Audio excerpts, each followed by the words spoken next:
현관을 열고 들어오는 복의 기운을 다스리고 우리 집안의 생명력과 직결된 주방의 비밀을 이해하는 것부터가 부자가 되는 첫걸음입니다. 한국 풍수에서 주방은 곧 재복을 관장하는 창고이자 가족의 건강을 책임지는 생명의 근원지입니다. 그런데 이 주방에서 우리가 가장 흔하게 사용하는 물건 중에 절대 남의 손을 타게 해서는 안 될 것이 있습니다. 그것은 바로 쌀통과 밥그릇입니다. 예로부터 우리 조상님들은 쌀을 곧 생명이자 돈으로 여겼습니다. 그래서 보릿고개 시절에도 씨앗은 먹지 않고 남겨두었으며 쌀독 바닥이 보이는 것을 큰 수치이자 불운의 징조로 여겼습니다. 쌀은 땅의 기운을 온전히 흡수한 곡식이며 그 집안의 가풍과 주인의 정성이 고스란히 담긴 영체입니다.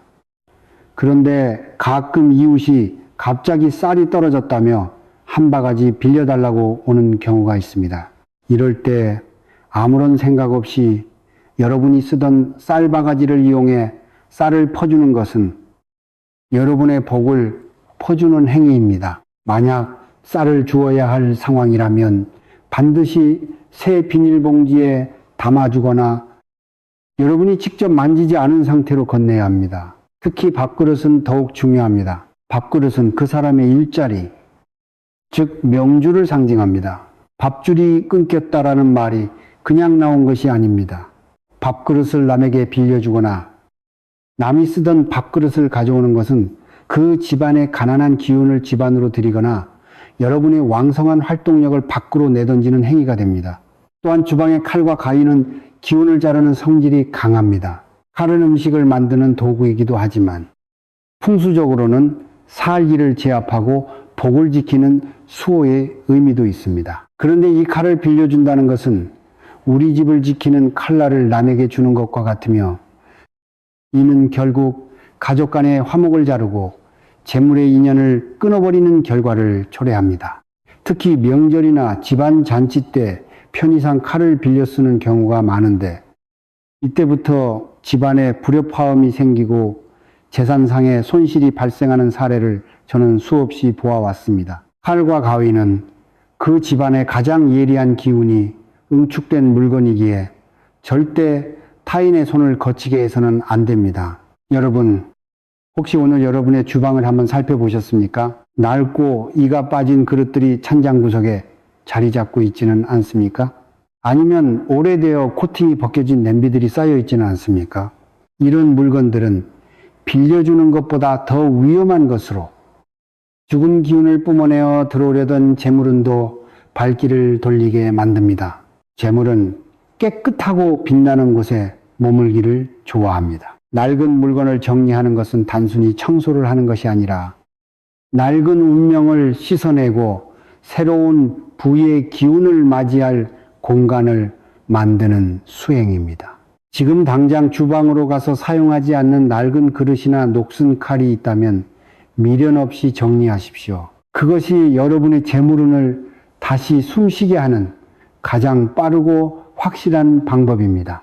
우리의 몸을 감싸고 체온을 유지해주는 의복과 몸에 지니는 장신구들은 단순히 멋을 내기 위한 도구가 아닙니다. 불교에서는 의식주 중 의를 가장 먼저 두는 이유가 있습니다. 옷은 사람의 기운을 담는 그릇이자 외부의 부정한 기운으로부터 나를 보호하는 첫 번째 방어막이기 때문입니다. 여러분이 매일 입는 옷과 모자, 그리고 허리를 감싸는 벨트에는 여러분의 땀과 눈물, 그리고 그날그날의 감정 상태가 고스란히 스며들어 있습니다. 그런데 우리는 가끔 가까운 사이라는 이유로 혹은 상대방이 급해 보인다는 이유로 자신의 옷이나 장신구를 선뜻 빌려주곤 합니다. 이것이 얼마나 위험한 행동인지 여러분은 반드시 아셔야 합니다. 특히 머리를 보호하는 모자는 우리 몸의 가장 높은 곳인 백회혈을 덮는 물건입니다. 백회는 하늘의 기운이 머리로 들어오는 통로이며 사람의 명예와 사회적 지위를 결정짓는 아주 신성한 자리입니다. 이런 모자를 남에게 빌려준다는 것은 여러분이 공들여 쌓아온 사회적 신용과 명예운을 남의 머리 위에 씌워주는 것과 같습니다. 혹시 주변에서 모자를 빌려 쓰고 나간 뒤로 일이 꼬이거나 갑자기 사람들에게 구설수에 오르는 경우를 보신 적 없으십니까? 그것은 모자에 깃든 주인의 기운이 타인의 탁한 기운과 충돌하며 발생하는 영적 마찰 때문입니다. 특히 오후 5시부터 7시 사이, 즉 해가 뉘엿뉘엿지고 음의 기운이 강해지는 유시에는 물건을 빌려주는 행위 자체가 극도로 위험합니다. 이 시간에는 만물의 기운이 안으로 갈물이 되어야 하는데 물건을 밖으로 내보내면 집안의 재물 창고가 열려보기 쏟아져 나가는 형국이 됩니다. 더욱이 우리가 매일 사용하는 지갑은 재물운의 안식처이자 돈이 머무는 집입니다. 지갑을 남에게 빌려주거나 내가 쓰던 지갑을 아무런 정화 과정 없이 남에게 주는 행위는 여러분의 부의 씨앗을 뿌리째 뽑아 전달하는 것과 다릅니다. 돈은 자신의 집이 바뀌는 것을 본능적으로 합니다. 주인의 정성이 듬뿍 담긴 지갑에는 돈을 불러 모으는 자석 같은 힘이 생기는데 이것이 타인의 손에 넘어가면 그 자석의 극이 바뀌어 오히려 돈을 밀어내는 성질로 변하게 됩니다. 가끔 자식이나 손주들에게 자신이 쓰던 명품 지갑을 물려주는 경우가 있는데 이때는 반드시 지갑 안에 빳빳한 새지폐 한 장과 함께 붉은색 종이에 복자를 써서 넣어주어야 합니다. 그래야만 주인이 바뀌었음을 돈의 신령에게 알리고 새로운 주인에게도 재물복이 이어지게 됩니다. 만약 이런 과정 없이 그냥 빌려주거나 준다면 여러분이 평생 모아온 재물의 흐름이 그 지갑을 가져간 사람에게로 완전히 옮겨가고 여러분에게는 빈 껍데기만 남게 됩니다.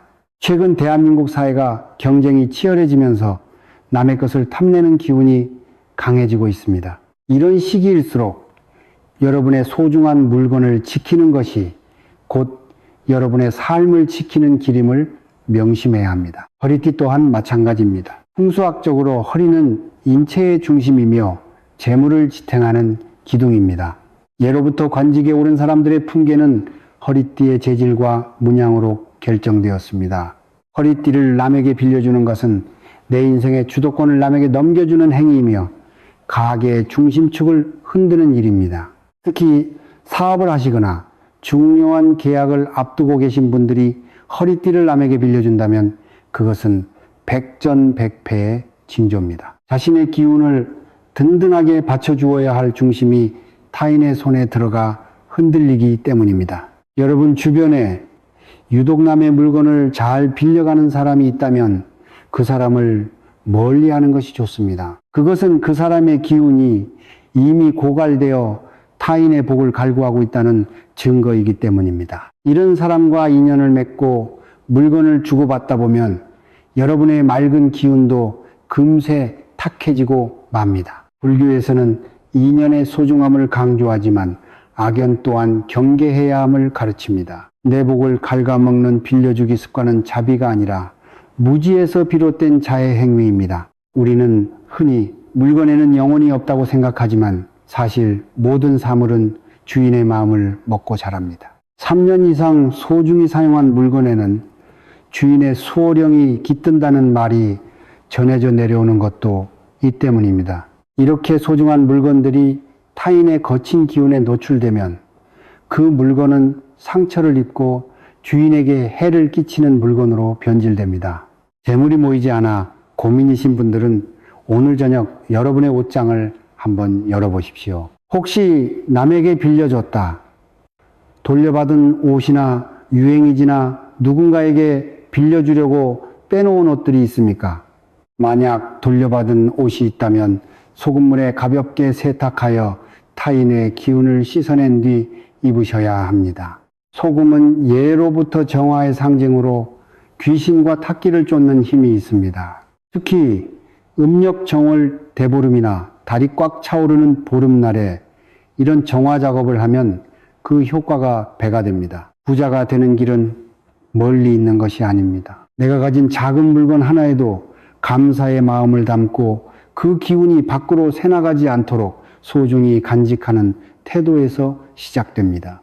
남에게 베푸는 마음은 고귀하지만 내 근간을 흔드는 무분별한 빌려주기는 이제 멈추셔야 합니다. 그것이 여러분의 노후를 지키고 자식들에게 부끄럽지 않은 부의 유산을 물려주는 유일한 길입니다. 가장 주의해야 할 또 하나의 물건은 바로 안경입니다. 안경은 세상을 바라보는 눈이자 지혜의 창입니다. 내가 세상을 어떻게 보느냐에 따라 내 운명이 결정되는데 타인의 시력이 담긴 혹은 타인의 기운이 묻은 안경을 빌려 쓰거나 내 안경을 빌려주는 것은 내 앞길을 안개 속에 가두는 것과 같습니다. 시력은 곧 통찰력이며 재물을 알아보는 안목입니다. 안경을 함부로 빌려주는 사람은 돈이 되는 기회를 알아보지 못하고 사기나 손재수를 당하기 쉽습니다.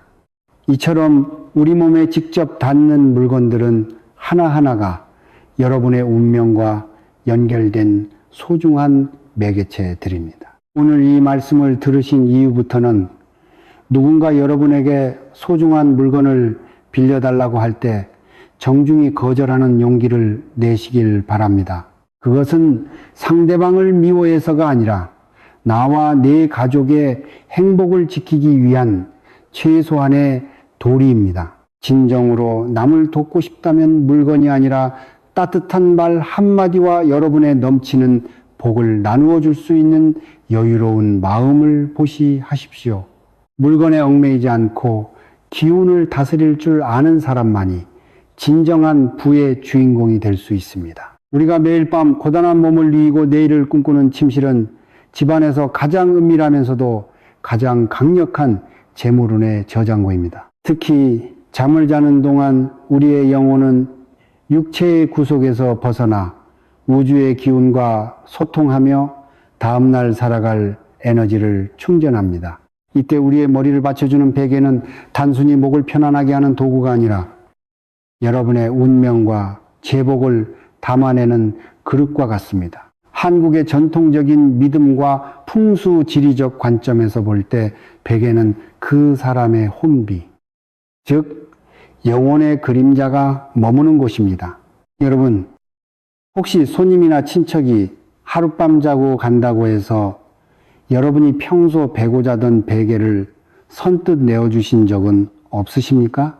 이것은 여러분의 머릿속에 깃든 부의 지혜와 재물운의 씨앗을 타인에게 통째로 넘겨주는 아주 위험한 행동입니다. 머리는 우리 몸에서 가장 양기가 강한 곳이며 하늘의 복을 가장 먼저 받는 안테나 역할을 합니다. 자는 동안 이 안테나를 통해 내려온 재물의 기운이 베개에 차곡차곡 쌓이게 되는데 이를 남에게 빌려준다는 것은 여러분이 정성껏 일구어온 복의 밭을 타인에게 경작하라고 내주는 것과 다름없습니다. 특히 밤 11시부터 새벽 1시 사이인 자신은 하루의 기운이 바뀌고 새로운 생명력이 잉태되는 신성한 시간입니다. 이 시간에는 만물이 잠들며 자신의 기운을 정화하는데 만약 타인의 땀과 숨결이 묻은 베개를 베고 있거나 내 베개를 남이 베고 있다면 기운의 역전 현상이 일어납니다. 타인의 고통이나 가난한 기운이 여러분의 머릿속으로 스며들어오고 여러분의 맑은 재물로는 타인에게 흘러가 버리는 것입니다. 실제로 유독 잠자리가 예민하신 분들은 남의 베개를 베면 잠을 이루지 못하는데 이것은 몸이 본능적으로 타인의 이질적인 기운을 거부하는 신호입니다. 부자가 되고 싶다면 무엇보다 자신의 수면 환경을 성역처럼 지켜야 합니다. 베개는 절대로 남에게 빌려주지 마시고 만약 부득이하게 손님이 왔다면 반드시 손님용 베개를 따로 마련해 두어야 합니다. 그것이 여러분의 집안에 깃든 조상님의 보살핌과 재물의 맥을 온전히 보존하는 길입니다. 또한 베개 커버는 가급적이면 황금색이나 밝은 노란색 혹은 깨끗한 흰색을 사용하는 것이 재물운을 불러들이는데 큰 도움이 됩니다. 침실에서 또 하나 주의해야 할 물건은 바로 거울입니다. 거울은 기를 반사하기도 하고 흡수하기도 하는 양면성을 지닌 영적인 도구입니다. 특히 우리가 자는 동안 거울이 우리 몸을 비추고 있다면 우리의 기운이 거울 속으로 빨려 들어가게 됩니다. 그런데 이 거울을 남에게 빌려주거나 남이 쓰던 중고 거울을 가져오는 것은 그 거울이 품고 있던 이전 주인의 풍파와 고통을 고스란히 집안으로 드리는 행위입니다. 거울은 주인의 상을 기억합니다. 재물이 풍족하고 마음이 평온한 사람의 거울은 맑고 투명한 기운을 뿜어내지만 빚에 시달리고 근심이 많은 사람의 거울은 탁하고 어두운 기운을 머금고 있습니다. 이런 거울을 빌려 쓰거나 내주는 것은 재물운의 흐름을 왜곡시키는 지름길입니다. 여러분의 집안에 있는 거울은 항상 깨끗하게 닦아두어 맑은 기운이 반사되게 하시고, 누군가 거울을 빌려달라고 한다면 차라리 새 거울을 하나 사주는 편이 여러분의 운명을 지키는데 훨씬 이롭습니다. 그리고 여러분의 거실이나 서재에 있는 시계 또한 절대로 함부로 빌려주어서는 안 될 물건 중 하나입니다. 시계는 멈추지 않고 흐르는 시간, 즉 운의 흐름을 상징합니다. 집안의 중심에서 똑딱거리는 시계는 그 집안의 맥박과 같습니다. 시계가 멈추면 집안의 운도 멈춘다는 말이 있듯이 시계는 그 집안의 생동감을 유지하는 핵심적인 장치입니다. 이런 시계를 남에게 빌려준다는 것은 여러분에게 주어진 행운의 시간과 기회를 남에게 양보하는 것과 같습니다. 특히 손목시계는 주인의 맥박과 공명하며 주인의 운명과 함께 움직입니다. 성공한 사람들의 손목시계를 보면 하나같이 빛이 나고 정교한 것을 알 수 있는데, 이는 그들이 자신의 시간을 얼마나 소중히 여기는지를 보여주는 증거입니다. 시계를 빌려주는 행위는 자신의 황금기를 남에게 넘겨주고 자신은 정체된 시간 속에 갇히게 만드는 결과를 초래할 수 있습니다. 시간은 곧 돈이라는 말은 풍수적으로도 완벽한 진리입니다. 나의 시간을 남의 통제 아래 두지 마십시오. 대한민국의 50대에서 70대 분들은 정이 많아 이웃이 곤란에 처하면 무엇이든 내어주려 하십니다. 하지만 여러분, 자비는 지혜가 동반되어야 진정한 공덕이 됩니다. 내 집안의 기운이 무너지고 재물이 말라가는데 남을 돕는 것은 밑 빠진 독에 물을 붓는 격입니다. 재물운은 마치 예민한 꽃과 같아서 작은 찬바람에도 쉽게 시들어버립니다.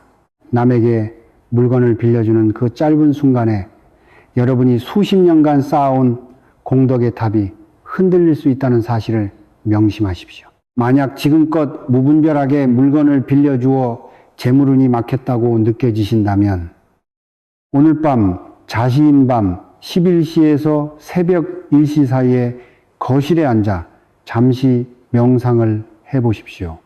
그리고 마음속으로 나비나 나무 아미타불을 나직이 읊조리며 내 집안에 흩어진 기운을 다시 불러 모으는 기도를 올리십시오. 9번 혹은 27번 정성스럽게 염송하며 우리 집 현관으로부터 거실, 주방, 침실까지 맑은 황금빛 기운이 가득 차오르는 모습을 시각화하십시오. 또한 음력 8월이나 10월처럼 수학의 계절에는 더욱 물건 관리에 철저해야 합니다. 이때는 기운이 결실을 맺는 시기이므로 작은 구멍 하나로도 큰 수확물이 빠져나갈 수 있기 때문입니다. 여러분이 아끼는 물건 하나하나에 감사의 인사를 건네고 그것이 타인의 손에 더럽혀지지 않도록 귀하게 대접하십시오. 물건이 귀접을 받는다는 말이 있습니다. 주인이 귀하게 여기는 물건은 스스로 복을 불러오고 주인을 지킵니다. 남에게 빌려주는 것을 거절하는 것이 처음에는 미안하고 어색할 수 있습니다. 하지만 그것은 여러분의 삶에 대한 책임감이며 가족에 대한 사랑입니다. 당당하게 여러분의 영역을 지키십시오. 그럴 때 비로소 하늘도 여러분의 그릇이 준비되었음을 알고 더 큰 재물과 복락을 내려주실 것입니다. 오늘 제가 말씀드린 침실과 거실의 비밀을 꼭 실천하시어 여러분의 가정에 끊이지 않는 부의 샘물이 솟아나길 간절히 소망합니다. 사람의 몸에서 뿜어져 나오는 기운 중 가장 정교하고도 예민한 곳이 어디라고 생각하십니까? 바로 우리의 머리카락과 손입니다. 머리카락은 하늘의 기운을 받아들이는 안테나와 각고소는 그 기운을 세상에 펼치는 도구입니다. 그래서 우리 조상님들은 머리를 빗는 빛 하나에도 함부로 타인의 손길이 닿지 않게 하셨습니다. 여러분, 혹시 친구나 지인이 머리가 헝클어졌다며 여러분의 빚을 빌려달라고 할 때 아무 생각 없이 건네주지는 않으셨습니까? 이것은 여러분의 머릿속에 든 복된 생각과 지혜, 그리고 재물에 대한 영감을 고스란히 남에게 넘겨주는 행위입니다. 빗은 머리카락 사이사이에 낀 탁기를 털어내고 기운을 정돈하는 도구입니다. 내가 사용하던 빗에는 나의 고유한 파동이 남아있는데 이것을 타인이 사용하게 되면 그 사람의 번뇌와 막힌 기운이 빗을 통해 여러분의 머리를 빌려준 뒤로 유독 판단이 흐려지거나 투자해서 손실을 보는 경우가 생기는 것은 결코 우연이 아닙니다. 불교에서는 신구의 삼업이라 하여 몸과 입과 뜻으로 짓는 업을 경계합니다. 빗질은 그중 뜻으로 짓는 업을 정화하는 매일의 수행과도 같습니다. 소중한 빗을 지키는 것은 여러분의 맑은 정신과 부의 안목을 지키는 일임을 명심하십시오. 또한 우리가 비 오는 날이면 너무나 당연하게 주고받는 우산에 대해서도 말씀드리지 않을 수 없습니다. 한국인들에게 우산은 단순히 비를 막는 도구를 넘어 하늘이 내리는 시련과 눈물을 대신 받아내는 방패의 의미가 있습니다. 그런데 여러분, 유독 우산을 빌려주고 나면 돌려받지 못하는 경우가 많지 않습니까? 풍수적으로 우산을 빌려주고 돌려받지 못하는 것은 여러분의 집안을 보호하던 수호의 막에 구멍이 뚫리는 것과 같습니다. 특히 밖에서 비를 맞고 들어온 우산은 음의 기운이 가득 차 있습니다. 이것을 현관에 젖은 채로 방치하거나 남에게 빌려주는 행위는 집안의 재물창고에 곰팡이가 피게 하는 것과 같습니다. 우산은 하늘의 기운을 머리 위에서 갈라주는 역할을 하기에 우산을 잃어버리거나 함부로 빌려주는 사람은 살면서 예상치 못한 금전적 타격을 입거나 자식들에게 우환이 생기는 경우가 많습니다. 만약 누군가 급하게 우산을 빌려달라고 한다면 돌려받을 생각을 하지 말고 차라리 헌 우산을 보시한다는 마음으로 주십시오. 하지만 여러분이 아끼는 우산이나 기념이 되는 우산은 절대 문 밖으로 내보내지 마십시오. 그것은 여러분의 가정을 지키는 보이지 않는 지붕을 떼어주는 것과 같습니다. 여기서 한 걸음 더 들어가 우리 한국인의 깊은 정서인 조상님과 관련된 물건에 대해 이야기해 보겠습니다.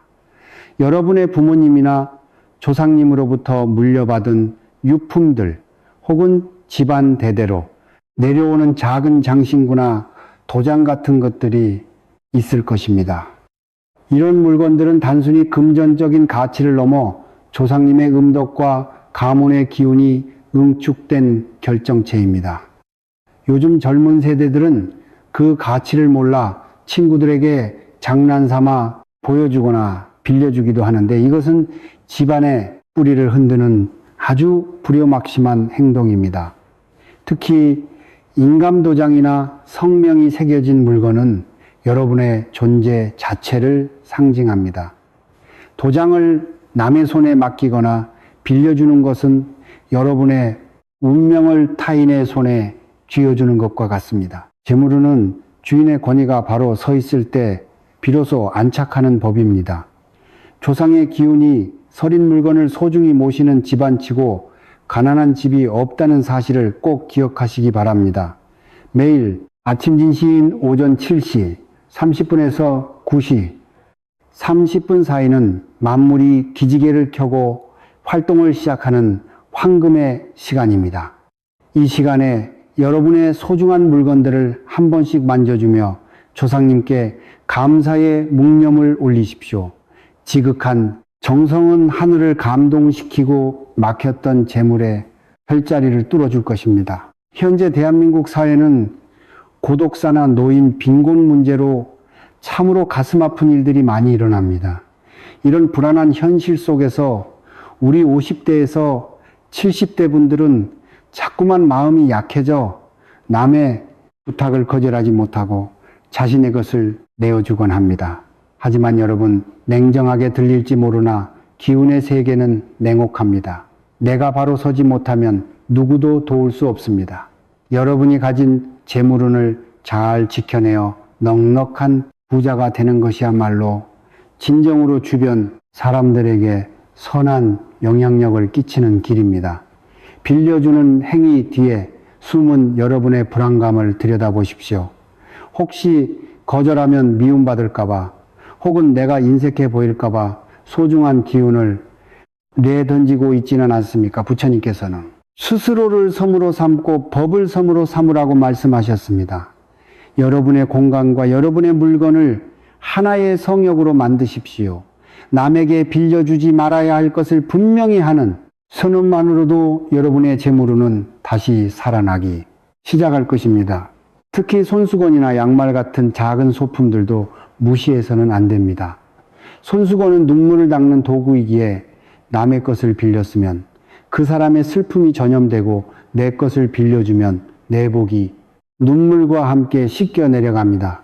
양말은 대지에 기운을 밟는 발을 감싸는 것이기에 재물의 토대를 의미합니다.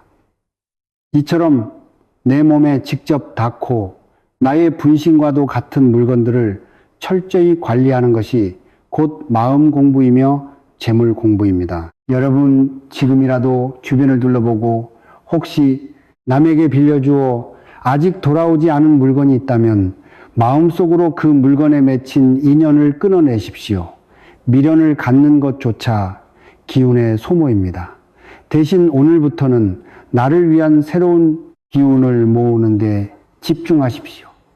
깨끗한 수건으로 얼굴을 닦고 정갈한 빗으로 머리를 정돈하며 나는 충분히 부자가 될 자격이 있는 사람이다 라고 스스로에게 주문을 거십시오. 여러분의 확신에 찬 기운이 집안의 가구와 물건들에 스며들 때 비로소 돈의 신령도 기쁜 마음으로 여러분의 현관을 두드릴 것입니다.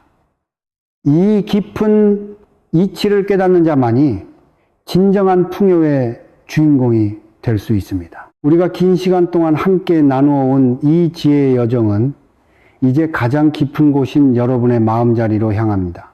지금까지 말씀드린 주방의 식기부터 침실의 베개, 그리고 몸에 닿는 작은 소품들까지 그 모든 물건이 상징하는 바는 단 하나입니다. 그것은 바로 나를 존중하고 내 삶의 영역을 거룩하게 지키는 마음입니다. 재물은 그 자체로 생명력을 지닌 에너지이기에 주인이 자신을 함부로 대하거나 자신의 터전을 소홀히 여기면 반드시 그 곁을 떠나기 마련입니다. 특히 여러분이 마지막으로 절대 남에게 빌려주지 말아야 할 가장 결정적인 것은 바로 여러분의 이름이 적힌 통장과 인감, 그리고 현금 그 자체입니다. 너무나 당연한 이야기라 생각하시겠지만 대한민국에서 사기나 금전적 배신으로 고통받는 50대에서 70대 분들의 사연을 들어보면 대부분 가장 가까운 인연에게 마음이 약해져 돈을 빌려주었다가 재물로는 물론 사람까지 잃은 경우가 허다합니다. 돈을 빌려주는 행위는 단순히 숫자를 건네는 것이 아니라 여러분이 평생을 바쳐 일궈온 생명의 정수를 타인에게 양도하는 것입니다.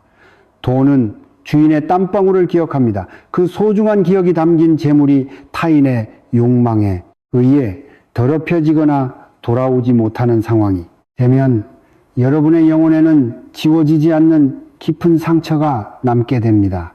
이것은 결국 여러분의 말년운을 꺾어버리고 자식들에게 흘러가야 할 복의 줄기마저 메마르게 하는 결과를 초래합니다. 진정으로 누군가를 돕고 싶다면 빌려주지 말고 여러분이 감당할 수 있는 선에서 차라리 베푸십시오. 빌려준다는 마음에는 반드시 돌아오리라는 기대가 섞여 있어 그것이 어긋날 때 원망과 증오라는 무서운 업보가 생성됩니다. 하지만 순수한 마음으로 내어주는 보시는 오히려 여러분의 재물 그릇을 더 크게 넓히는 복덕이 됩니다. 부자가 되는 마지막 비결은 바로 이 냉철한 결단력에 있습니다. 정에 이끌려 내 복을 깎아먹는 사람이 될 것인지, 아니면 지혜롭게 내 성역을 지켜 더 큰 풍요를 나누는 사람이 될 것인지는 오로지 여러분의 선택에 달려 있습니다.